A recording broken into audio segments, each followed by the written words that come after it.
vlogum sizinlə 3 günlük bir vlog olacaq. Vlogumuzun ilk günü yağışlı, hətta iləri anlarda sizə göstərəcəm. Bildiyiniz sanki daş yağırmış kimi dolu yağan bir gündən başlayırıq vlogumuzu. Ona görə də bu vlogu, yəni vlogun daha doğrusu ilk gününü bakım günü elan edirəm. Həm zaman özümə ayırmış oluram, həm evimi təmizlənmiş oluram sizinlə bərabər və sizə çox maraqlı bir vlog hazırlamışam. Əvvəlcədən hazır olun. Əvvəli belə huzur dolu, qəşəng, girly hiss etdirən bir vlog olacaq, amma axırı da sizin mənə verdiyiniz sualları cavablandırdığım, həm də digər videoların altına yazdığınız yorumlar cavablandıracağım bir vlog olacaq. Burada mənim rutinlərimi görəcəksiniz. Burada mənim günlərimin necə keçdiyini, dostlarımla olan maraqlı anlara şahid olacaqsınız. Xoş izləmələr sizə.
Deməli qızlar, bugün fevralın 2-sidir və fevralın 2-si olmasına baxmayaraq mən dünən ayın biri heç bir planlama, heç bir planlarımda heç bir şey yazmadım.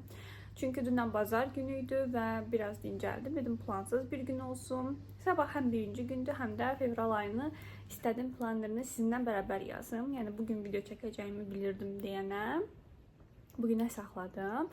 Sizinlə Pinterestdən fevral ayına özəl bir tema seçərik, dəftərimizi qəşəng bəzəyərik, planlarımızı yazarıq. Bugün qaşlarımı boyamaq istəyirəm. Açıq yox, bu dəfə tünd rəngdə boyamaq istəyirəm. Görün bu cür necə yaraşacaq. Daha sonra bugün ən böyük görevlərimdən biri dolma hazırlamaqdır. Yarpaq dolması çox özləmişəm, amma onu ən axşam yeyəcəm, yəni ən sonda yeyəcəm.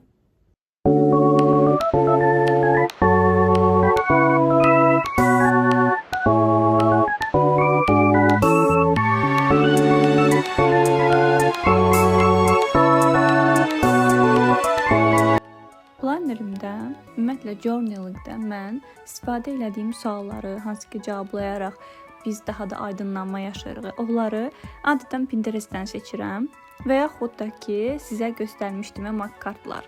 Onlardan seçirəm. Bunu əvvəlki vloqlarımda sizə göstərmişdim. Bu hər hansısa bir tarot kartı və yaxud da hansısa bir müxtəlif temalı mark-kart ola bilər. Pinterestdən həm də belə baxın, hər aya özəl bəzədilmə şablonları seçirəm. Məsələn, bu fevral ayı üçün sevgi teması ola bilər. İlk dəfə Alanyaya gələndə ümumiyyətlə mənə uzun saçlarla çox çətin olmuşdu. Çünki biz həm ev axtarma periodundaydıq, həm bu periodda sürekli isti havadasan. Daha sonra köçəndən sonra da kondisioner direkt qoşula bilməmişdi. Onların gətirib quraşdırması və s. Mən çox çətinlik çəkdiyim üçün saçlarımı ilk dəfə qısa kəsmişdim, yəni uzun müddət sonra. Hal-hazırda saçlarımı uzatma evresindəyəm. Daha sağlam olması üçün də öz saç rəngimə boyamışam, tünd rəngə boyamışam.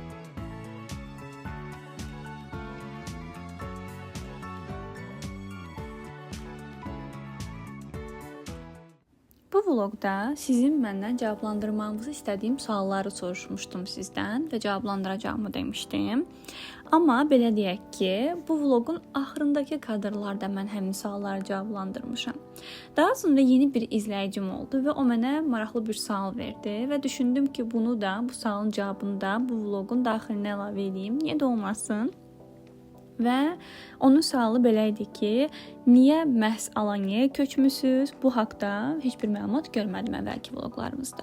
Ümumiyyətlə qızlar, Türkiyəyə köçmək bizim çoxdan olan bir planımız idi. Niyə görə soruşsaz, ümumiyyətlə tibb universitetini bitirəndən sonra, yəni əgər sizin də ətrafınızda varsa, belə tanışlarınız, qohumlarınız mütləq ki bilirsiniz, bizim magistr təhsilimiz rezidenturadır. Və bu rezidenturanı biz bir neçə ölkədə alma şansımız var. Bu ola bilər ki, Azərbaycan olsun, ola bilər ki, Türkiyə olsun, ola bilər ki, Almaniya olsun.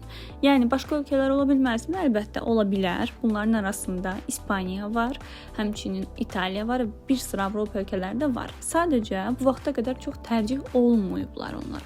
Hal-hazırda Almaniya ilə Türkiyə daha tendensiyadadır və daha çox Azərbaycanla universiteti bitirən həkimlər öz magistr təhsilləri üçün də, belə deyə, rezidentura təhsilləri üçün bu ölkələr tərcih edirlər.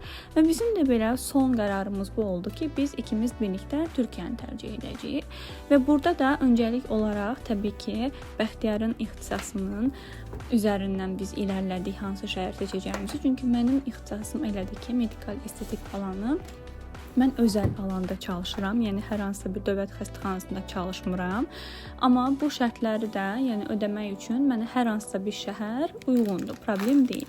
Amma Bəxtiyarın durumunda isə o imtahan verir, bu imtahandan olan bala görə seçimlər eləyir və bu seçimlərdə biz hansı şəhərə düşürüksə, bir növ əslində nə qədər bizim öz tərcihimiz olsa da, bir növdə statistik nəticələrə də əsaslanır. Amma təbii ki, bu şəhərdə, xüsusən Alanyada, bu bizim öz seçimimiz idi. Biz 3 şəhər arasında qalmışdıq, Antalya, İzmir yoxsa Alanya və biz Alanyanı sırf hava iqliminə, sırf bizim xarakterimizə, gələcəyimizi gördüyümüz yaşam tərzinə uyumlu olduğu üçün seçdik. Bundan əvvəl biz ilk dəfə Türkiyəyə köçəndə burada diplom təsdiqləmə üçün bir start dönəmi var idi və biz bu proses üçün Eskişehiri seçmişdik. Eskişehirdə bu prosesi bitirdikdən sonra artıq imtahana girirsən və sən artıq özünə qalıcı bir iş yeri seçirsən. Yəni bu asistanlıq süreci üçün hardasa bu 5 il davam edir, sonrasında yenə qala bilərsən. Təbii ki, davam edə bilərsən. Biz bunun üçün Alanyanı seçmişdik. Alanya əslində ilçədir. Yəni bizim dilimizdə bu daha çox tam olaraq nəyə uyğun gəlir bilmirəm. Yəni qəsəbəyə mi uyğun gəlir yoxsa bilmirəm, amma yəni sanki belə düşünəndə Antalya şəhər də Alanya onun ilçəsidir. Yəni Antalya il, Alanya ilçədir. Bu deməkdir ki, əslində daha kiçik bir vahiddir, amma çox turistik olduğu üçün böyük şəhərlər qədər gelişmiş, hər bir cəhətdən gelişmişdir və bizim üçün heç bir konforda geri qalmır. Yəni balaca bir ilçə olsa da sanki kiçik bir Los Angeles vibe verir bizə. Yəni o karmaşa, Los Angeles'ın biraz xaosu olmur. Daha yaxşı xüsusiyyətlərindən amma faydalanmış oluruq. Təbii ki, bu şəhəri seçməyimizdə ən böyük önəmli xüsusiyyət dediyim kimi havası, iqlimi, ilin 9 ayında havanın sanki bahar fəsli kimi olmasıdır. Yəni təbii ki, yayda, avqustda bir qədər daha isti olur, amma o da dözülməz deyil. Amma yəni sanki bahar fəslini yaşayırsınız. Çox az soyuq ola bilər, daha çox görəcəksiniz kadrlarda. Orada belə güclü yağış ola bilər, bir neçə saatlıq. Ondan sonra isə yenidən rahat günəşli iqlimimizə geri dönürük.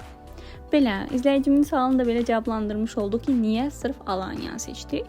Yəni daha çox əslində biz daha çox Türkiyəni və Türkiyədə də Alanyanı seçmiş olduq. Bu da yəni təhsillə bağlıdır və daha çox işləmək istədiyimiz ölkə ilə bağlı idi.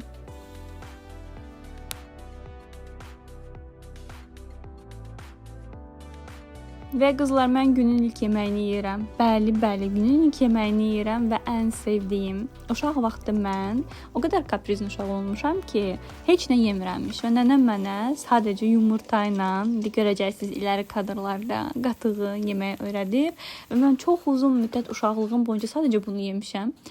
Yəqin ki, bir bilinçaltımda iz eləyib ki, mənə ən dadlı gələn kombolardan biridir və qatığı bir tık bol edib, ümumiyyətlə çörəksiz, çox doyurucu bir şəkildə mən bu yeməyi yeyə bilirəm və sizə bir ipucu verirəm. Qızlar, mən ümumiyyətlə özüm çox qatıq yeyən biriyəm. Əgər siz də çox qatığı sevirsiniz, ümumiyyətlə süd məhsullarını sevirsinizsə, bu kalsium deməkdir də, biz bilirik, düzdürmü, süd məhsulları və bizim bədənimizdə sən nə qədər kalsiumlu qida qəbul edirsənsə, o maqneziumu azaldır. deponda. Ona görə də mütləq əgər çox süd məhsulu tükətən birisinizsə, maqneziumu takviyə olaraq alın qızlar. Mən hazırlaşdım. İndi pilatesə gedəcəm. Angelikanın hədiyyəsini qoydum paketə.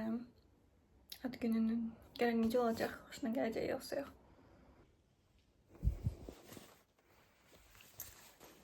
İçində də bunun sizə göstərdiyim sportiv forma var da açmayım. Artıq çıxmalıyam çünki. Belə. Batarka.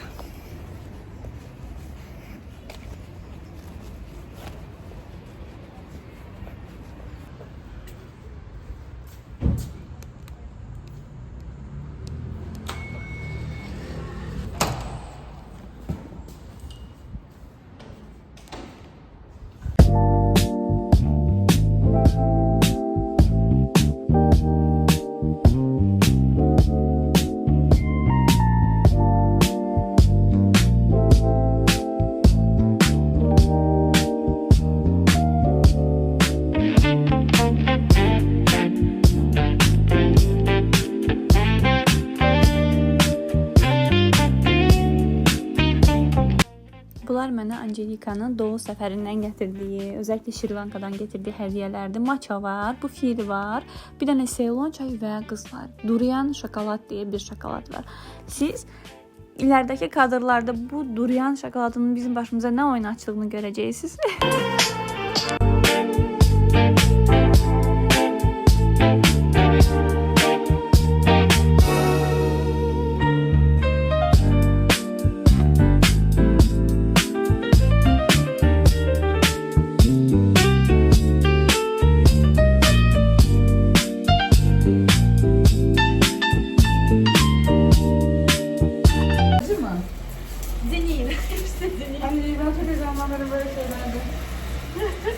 O zaman 3, 2, 1.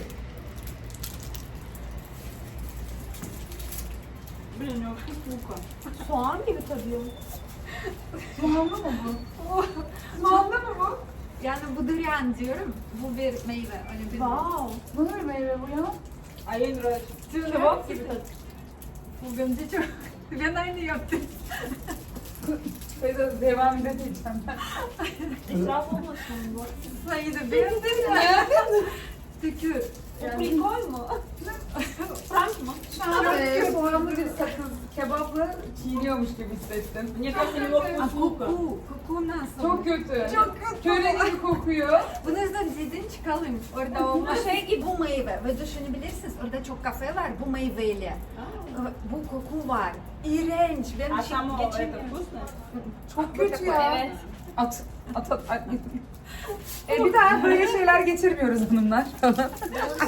Benim yakışık getirdi. Hayır ya.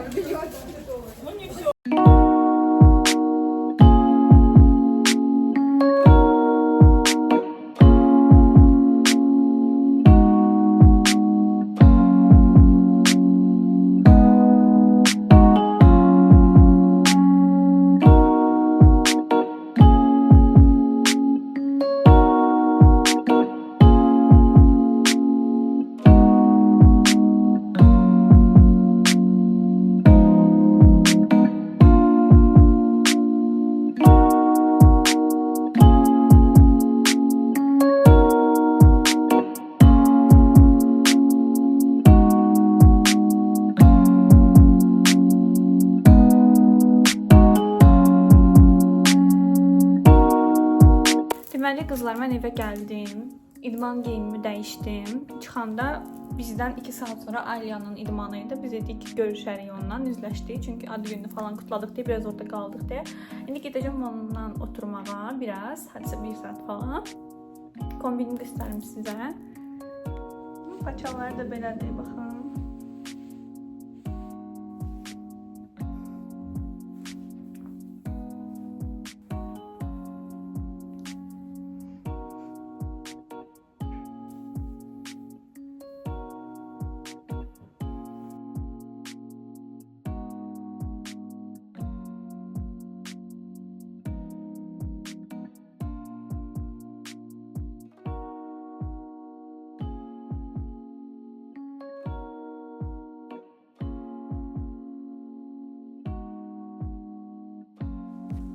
mağazanın üst mərtəbəsində Kinetics'in ayaqqabıları olur və sol tərəfində də adətən De Facto'nun paltarları olur və Kinetics'in ayaqqabılarından mən Converse almaq istirdim əslində bəxtiyar üçün, sevgililər gününə.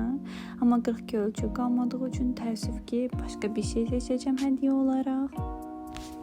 Evə gəldim və sizə dolmanın hazırlanma sürecini göstərməsəm də, bəli, bu qız dolmasını da hazırladı və çox dadlı almışdı. Bu ikinci dəfə idi ki, Türkiyədə dolma hazırlayırdım və çox gözəl almışdı. Tənbeliyi. Çox qəşəngdir axı.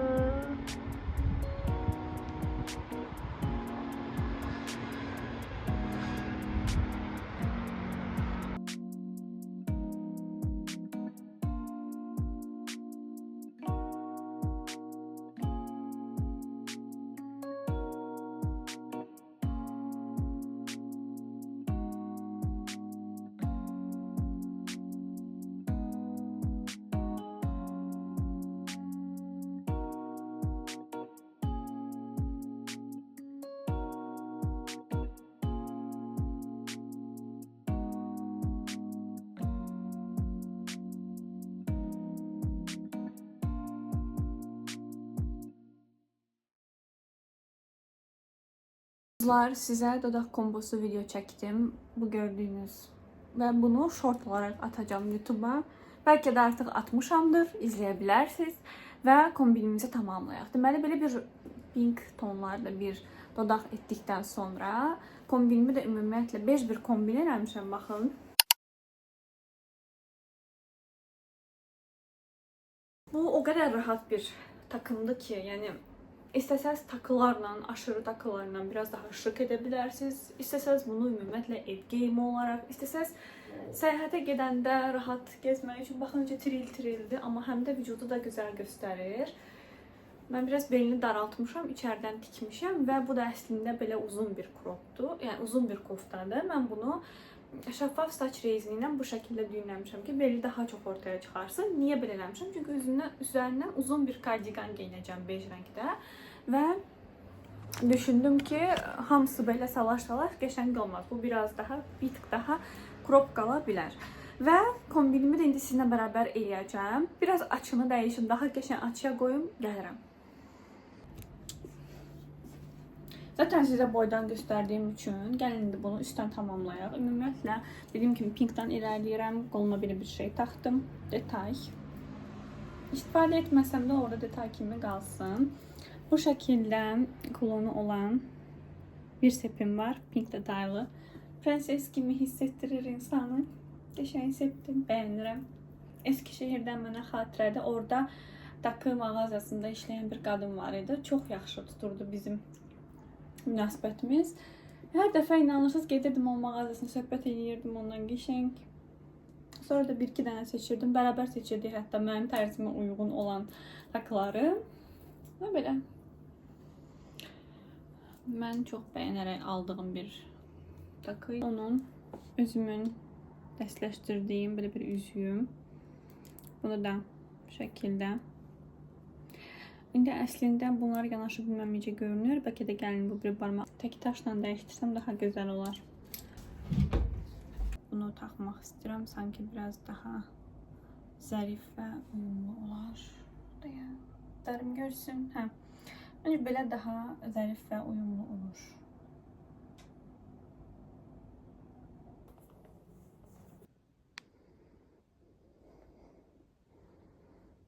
Kızlar, nə qədər prenses olsaq da bizim də atmamız gereken çöplərimiz var. Ona görə də tez taşlı ayaqqabılarımızı giyinirik və çöpümüzü də götürürük.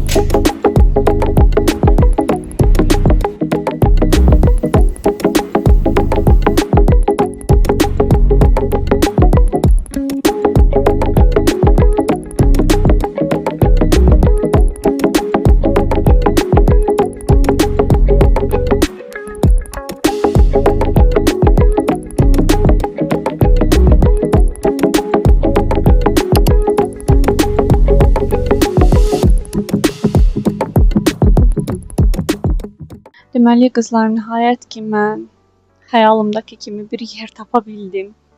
Biraz gəzdim burada. Gəzəndən sonra gözümə kestirdiyim bir yerdə oturdum.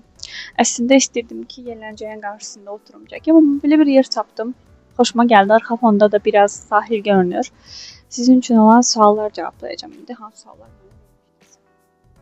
Birinci sualımız bizim xaricdə yaşamaq, ümumiyyətlə necə xaricə köçdün və xaricdə necə yaşamaq olar?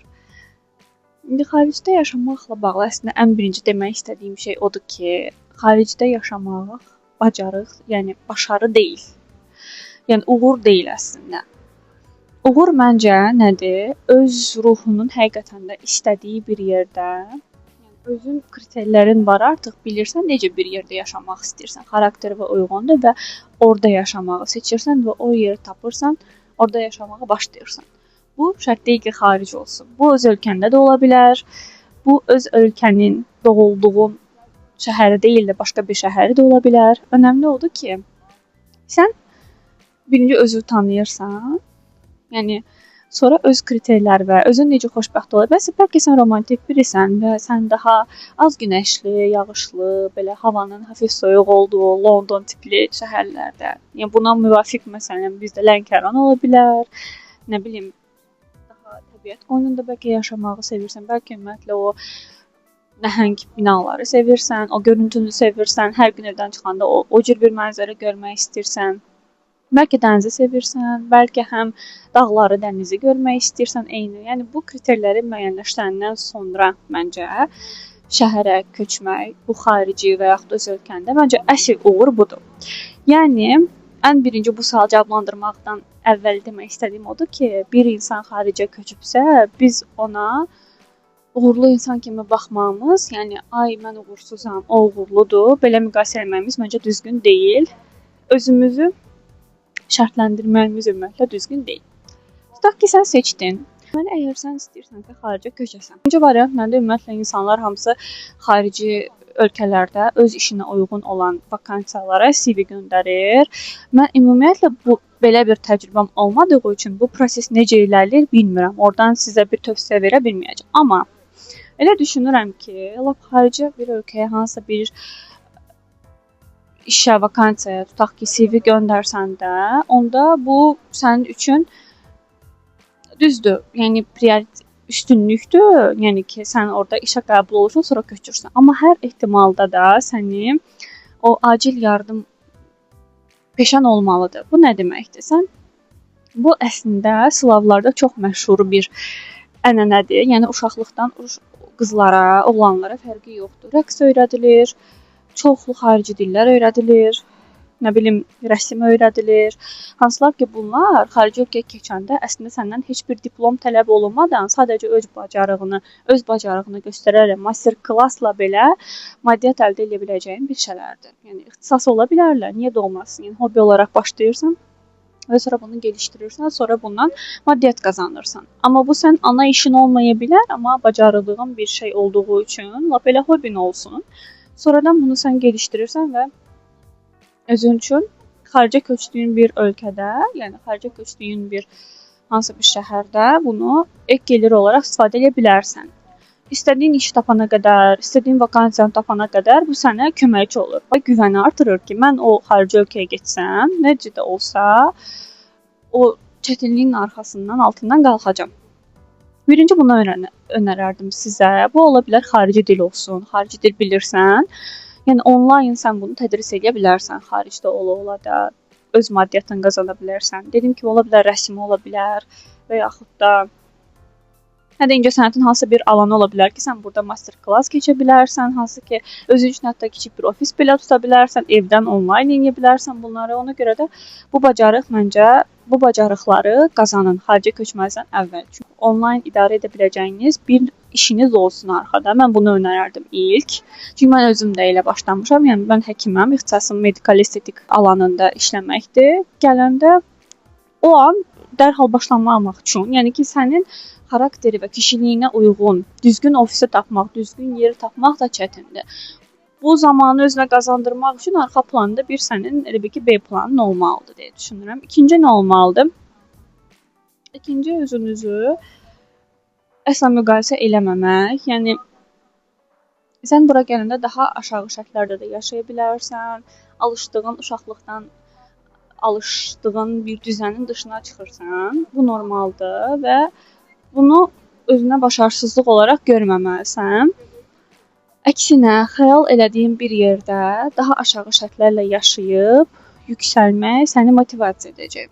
Bir şey də var. Məsələn, mən ondan da razı deyiləm ki, okey, mən çox istədiyim bir ölkədə, çox istədiyim bir şəhərdəyəm, amma məsələn, öz standartlarımın aşağısında ömür boyu yaşayım. Bu maddi və ya da mənəvi ola bilər, fərqi yoxdur. Ya mənəvi olaraq məsələn, standartların aşağısında yaşamaq nə deməkdir? Tək qalırsan, çox çevrən dostların olmur və yaxud da ki, maddi olaraq da tutaq bir türlü öz istədiyin qazancı əldə edə bilmirsən, amma halbuki öz ölkəndə olsaydın, bəlkə də daha yaxşı yaşaya bilərdin. Bu gənclik dövrlərində çox problem olmaya bilər, amma biz axı yaşlanırıq, bizim əməklilik planımız olmalıdır, bizim ümumiyyətlə yatırımımız olmalıdır və bunlar da düşünməliyik deyə düşünürəm. Ümumiyyətlə tam xəyalpərəst olub reallıqdan uzaqlaşmağı da önərmirəm. Amma hər şey yenə də sonuçta bir test sürəcidir. Sən olduğun şəhərdə özünü test edirsən. Bunu reallığı da göz önünə gətirərək sonda o qərarı verib ya orada davam edə bilərsən, ya da o şəhəri dəyişdirə bilərsən. Və hər zaman da düşünün ki, o şəhərdə yaşaya bilməmək və öz ölkənə geri qayıtmaq uğursuzluq deyil. Başqa insanların gözündə özünüzü uğursuz görəcəyiniz üçün qorxmayın.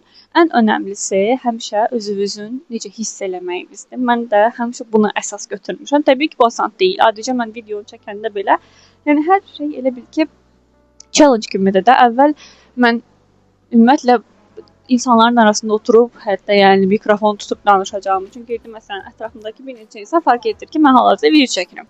Mənim üçün əvvəl çətin bir şeydir, amma bunu yavaş-yavaş aşırsan və həyatın hər alanı da belədir. Yavaş-yavaş challenge edib hər şeyi aşa bilirsən əslində. Ən birinci aşmağı tövsiyə elədiyim şey, ən birinci başqalarının fikirlərini və hisslərini, sizin haqqında olan düşüncələrini ikinci plana önəmsəməmək demirəm. Çünki bəzən tövsiyələr bizim yaşamadığımız halda o insanın təcrübələrinin olması bizim işimizə yaraya bilər. Amma ikinci, üçüncü planda olmalıdır. Birinci sənin düşüncən, sənin hisslərin, sənin özünü necə gördüyün önəmli olmalıdır. Deyək ki, sən gəldin xaricdə, artıq ikinci planda da bir işin var, yəni özünün B planın da var və işləməyə başlayırsansa, ən birinci önərim o olacaq ki, özəlliklə də xaricdə işləyirsənsə, bilirəm, əvvəl dışarıdan dost tapmaq çətin olacaq, amma mənim önərim olacaq ki, əgər özünə dost tapacaqsansa, xaricdə işlədiyin işdən olmasın bu dost. Xaricdə hansısa bir hobi alanı ola bilər və yaxud da ki, nə bilim, hansısa bir kafedə bəlkə tanış ola bilərsiniz və yaxud da yürüşdə falan. Məncə belə dost tapmağın, belə arkadaş tapmağın sənin üçün daha rahat olacaq. Çünki sən onsuz da gəlmisən xarici ölkəyə və xarici dildə öz emosiyalarını, həyatını tanıtmağın, öz xarakterini tanıtmağın çətin bir şeydir zaten. Fərqi yoxdur, bu türk dili də olsa elədir. Və sənin artıq məsuliyyətin artır, həm işdəki arkadaşın, həm də həyatdakı arkadaşın olursa, bu sənin üçün həyatı biraz çətinləşdirə bilər. Amma sən elə bil ki, özünə bir neçə dənə karakter açım. Oyunda necə karakter açırıq, profil yaradırıq. Əgər dışarıdan arkadaş edinirsənsə, məsələn, dediyim kimi də hobi alanlarından, məsələn, atıram, rəsm dərsindən arkadaş edinirsən, karakter yaratmaq şansın olur. Və bu xarici dildə onsuz da bu belə olur. Sən elə bil ki, özə profil yaradırmış, yeni bir profil yaradırmış kimi hiss edirsən. Sən də ona görə mən önərirəm ki, arkadaşlarımızı seçəndə ilk başlayanda işdən seçməyə, sonradan seçə bilərik təbii ki, bu təcrübə ilə bizə gələcək olan bir şeydir. Hələ ki, bunları xaricdə yaşamaqla bağlı önərə bilərəm. Çünki başqa suallarınız varsa, spesifik, məsələn, xaricdə yaşayanda filan mövzu necə olur? Onu versəz, mən daha yaxşı sizlə danışa bilərəm. Çünki sırf böyük başlıq altında sizə xaricdə yaşamaqla bağlı çox şey danışmaq olar. İkinci mövzumuza keçək. İkinci mövzumuz anda qalmaqdır. Anda qalmaq mövzusundan əvvəl mən sizə nə demək istəyirəm bilirsiniz? Məncə bu ümumiyyətlə qərb və şərq kültürünün bizim beynimizdə çakışması ilə əlaqəlidir. Deyəcəksiniz bu nədir?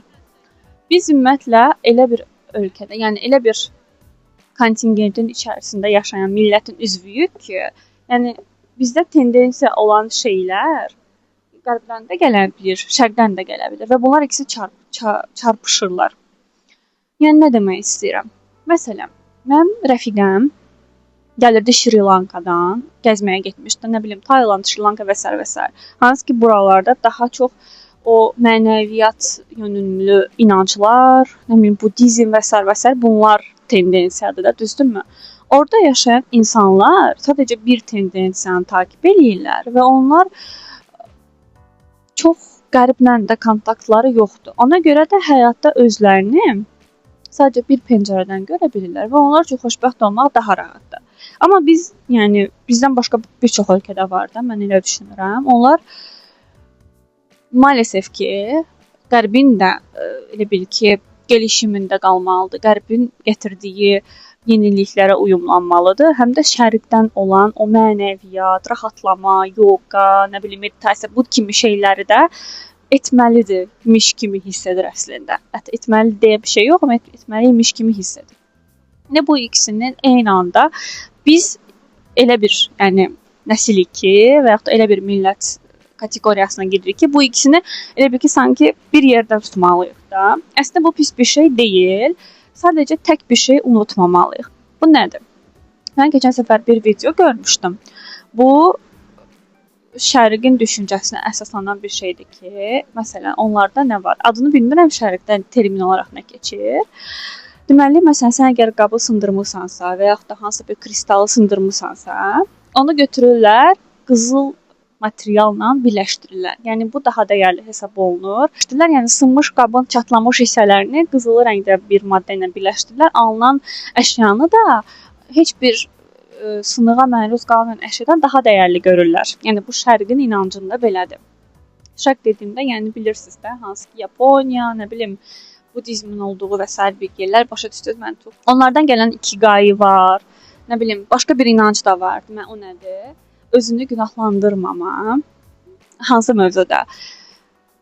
Məsələn, biz kitabları alırıq, sevdiyimiz kitabları vitrində görürük, alırıq, gətiririk, kitab şkafına düzürük və oxumayanda da özümüzü pis hiss eləyirik ki, yox, mənim bu qədər kitabım var, mən bunları oxumuram, yeni bir kitab almamalıyam və gör mən necə başarsızam ki, mən bura kitabları düzmüşəm və oxumuram. Amma şərqdə elə düşünmürlər. Şərqdə deyirlər ki, bu elmə olan, biliyə olan hörmətdir. Mən bu kitabları sadəcə sərgiləsəm belə, sadəcə ora qoysam belə, hamısını eyni anda oxumasam belə, mən bu kitablar mənim ruh halımı gözləyirlər. Nə vaxt mənim ruh halım ona uyğun olacaq, gedəcəm, açacağam kitabı oxuyacağam.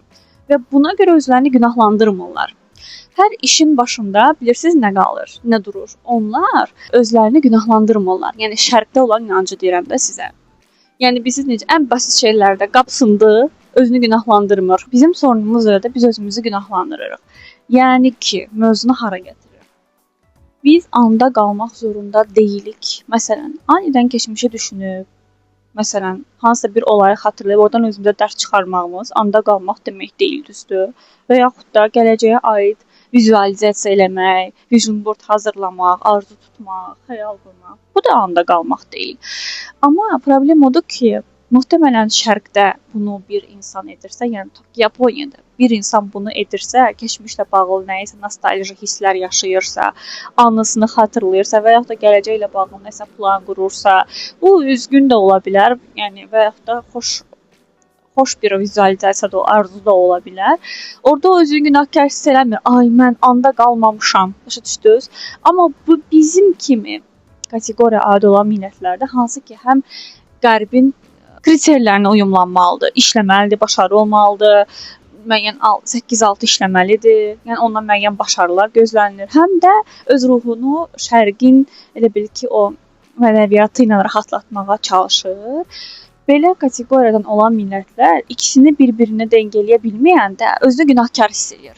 Əslində, yəni biz anda qalmağı yox, özümüzü günahlandırmamağı bacarmalıyıq. Bugün sən nostaljik hiss edib, nəyisə üzüldün. O üzülmədən sonra nəyisə dərs çıxartdın. Mən keçmişdə bunu yaşamışam, indi bunu öyrənmişəm. Bu əksinə başarıdır. Yəni sən anda qalmadın, düzdür? Və yaxud da sənə arzu tutmaq da lazımdır, sənə vizualizasiya eləmək də lazımdır, gələcəyə xəyal da eləmək lazımdır. Onda da anda qalmırsan axı çox da, başa düşdün necə? Bu da normaldır. Sadəcə sən bu hissləri yaşayandan sonra bu düşüncələr ağlından gəlib getməlidir. Bu düşüncələr ağlından keçdiyi üçün özünü günahlandırmamalısan. Yəni buna bax mən keçmişi düşünürəmsə başarısızam. Mən ancaq gələcəyə planlayıram, həyatım yaxşı olacaq deyə, nə bilim, tutaq ki, arzu qururamsa, deməli mən indi başarısızam. Mən bu cür özünə indiki halını günahlandırmamaq lazımdır.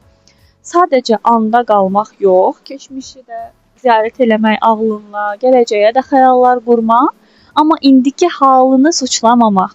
Əgər bir anda ağlınıza keçmişdən ya da gələcəkdən nəsə bir düşüncə tərzi gəlib axıb gedirsə, elə bunun axıb getməyinə izin verin. Onu düşündüyünüz üçün indiki halını, andakı halını günahlandırmamalısan. Əgər belə olsa, gələcək üçün qurduğun arzu da sənin faydalı olacaq. Keçmişdə nostalji hiss etdiyin anılar, tutaq ki, hekayələr də sənin faydalı olacaq. Yəni onları xatırlamaq sənin üçün ziyan olmayacaq, əksinə fayda olacaq. Həmçinin də sənin gələcəklə bağlı nəsə bir şey planlamağın, xəyal eləməyin sənin ziyanına olmayacaq, əksinə faydanı olacaq. Bu belə cavab vermək istəyərdim sizə. Ümid edirəm ki, faydalı oldu. Ümid edirəm ki, qəşəng video hazırlamış ola bildim sizə. Belə. İndi sizə mənzərəni göstərmək istəyirəm. Baxın nə gözəldir.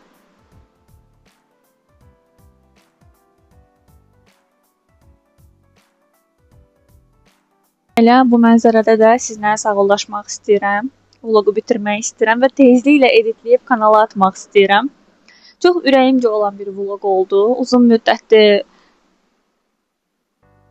ümumiyyətlə çəkdiyim vloqları çox həvəslə çəkirəm. Daha da artmış həvəslə. Çünki qəşəng yorumlarınızı görürəm. Bəyənməyiniz, yorum yazmağınız mənim üçün çox dəyərlidir. Öpürəm sizi qızlarım. Daha qəşəng vloqlarda görüşmək üzrə.